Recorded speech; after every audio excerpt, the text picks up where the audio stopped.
première, gaz en grand, lâcher d'embrayage sauvage et la Porsche GT3 RS et toute sa quincaillerie de clous restent collés sur place. C'est vrai que sur le premier kilomètre, la GT3 RS prend cher dans la vue. Ensuite, son moteur positionné très loin dans le coffre arrière, avec les bagages, son faible transfert de masse au freinage la rendent délicate à piloter et pas toujours très efficace. Sur glace, cela s'entend.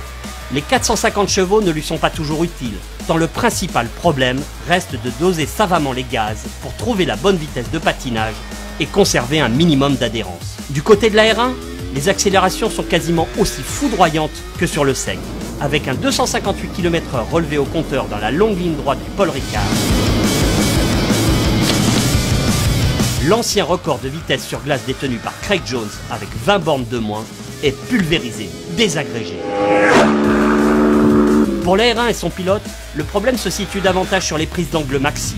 La glace est très irrégulière et la neige empêche les clous de s'enfoncer correctement. Quant aux 5 kg de clous plantés dans les pneus, ils rendent la moto lourde et peu agile.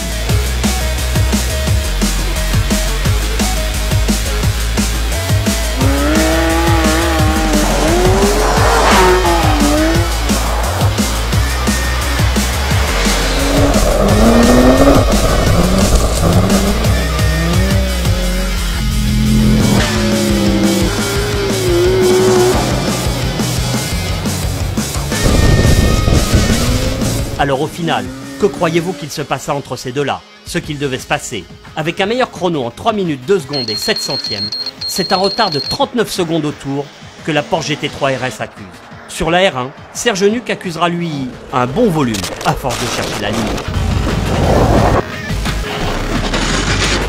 Mais avec une telle avance, voilà qu'il lui laissait très largement le temps de remonter en selle et de finir en tête.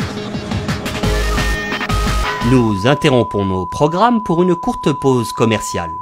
Pour faire un bon café glacé, signor, il faut un bon café. Mais il faut aussi bon glace pilée. Et pour faire le bon glace pilée, Porsche GT3 RS. Non. Yamaha by Serge Nuc. Ça, c'est bon café glacé. Et maintenant, place au Mitsubishi Evo 9 et Yamaha WRF 450. L'affaire sera nettement plus tendue. Avec sa transmission intégrale, la Mitsu bénéficie d'une motricité au top et d'une vraie facilité de pilotage, quelle que soit la qualité de la neige.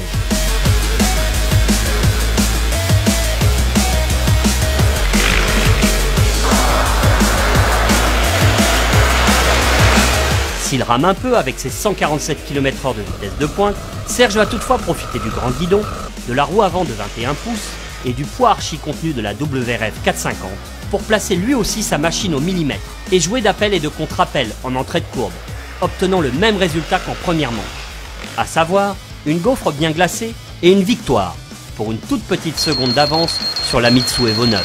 Bouclant son meilleur tour en 2 minutes et 51 secondes, la Yamaha WRF 450 reste toutefois 28 secondes moins vite que l'exceptionnel chrono de la Yamaha R1. Allez, avouons qu'il n'aurait pas fallu organiser une course d'endurance, car lors d'un ultime run sauvage, le pneu arrière de la Yamaha R1, quelque peu tendu du string par les 5 kg de clous disposés sur son pourtour et centrifugé à plus de 250 km/h, va se volatiliser.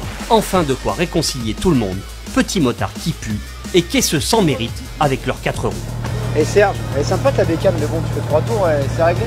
T'as pas envie de faire de la caisse un peu? Ah non, non, non, Serge, passe derrière. Ok.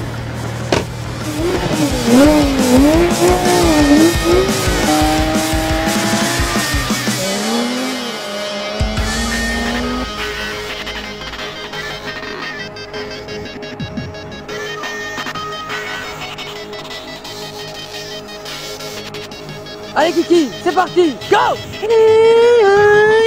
Relâche les freins, regarde loin. T'es bon, regarde loin.